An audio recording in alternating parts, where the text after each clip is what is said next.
Thank you, Tim. Now, the Kenya National Bureau of Statistics says the results of the census will be out by December. They say if anybody has not been counted by the 31st of this month, they should report to the administrators. My panel is here with me to talk with me this Sunday. I have with me a political strategist and lawyer, Kipchumba Karori, senior reporter at The Standard, Roslyn Obala. I have with me communication strategist, Mark Bichachi, and political risk analyst, Dismas Mokwa. Dismas, let me start with you. Have you been counted?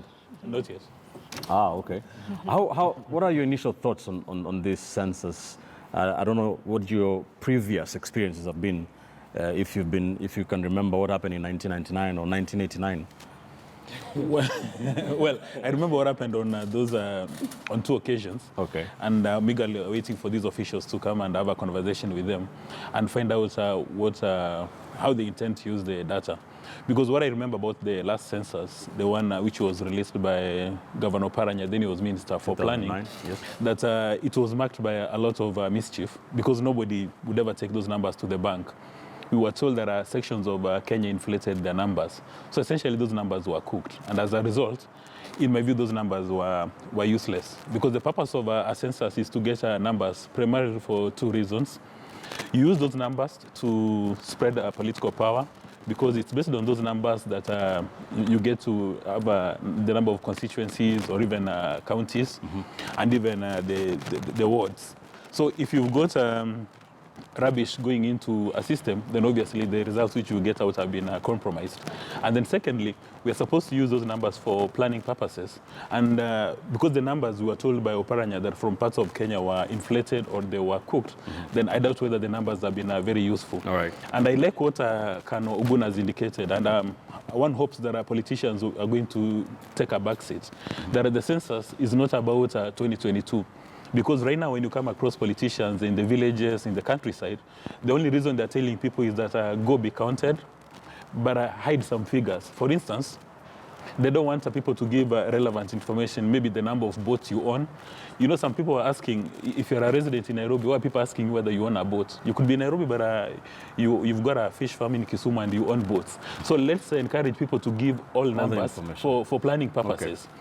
But something interesting is that from the last census, we were told that up to 90% of Kenyans do not have access to water.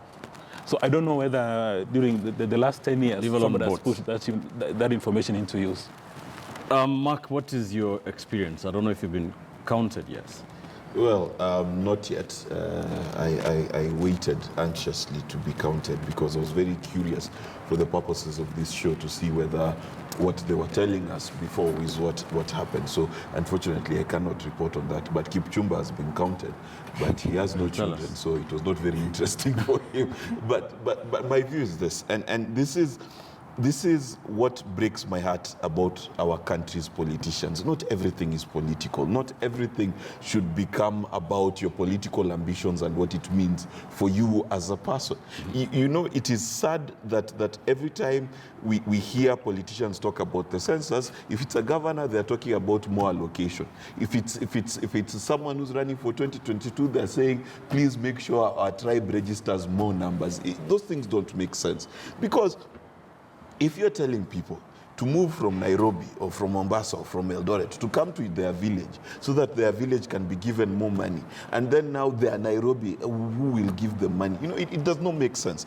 And one of the moments where you'd expect our politicians to be most patriotic, to want the most accurate numbers, it is now. Because it's let me tell you, in fact, those ones who are campaigning to have more people in their voting blocks, do they realize that it is harder to campaign when there are more people in your county? So it's quite ridiculous that they are thinking in such a selfish, short-sighted manner when we actually do need accurate information to be able to plan. Because let's not forget that this country is now it's considered a middle income country, and that means that we need to manage our economy very carefully. It means that we have to be on top of our financial game, and we need to know that if Mark Bichachi has a boat in Kisumu, as Dismas is alluding, we need to know so that we know what the state of our country is, and it helps us in planning. And planning is so critical for this country, because in a few short years our infrastructure deficit might be covered.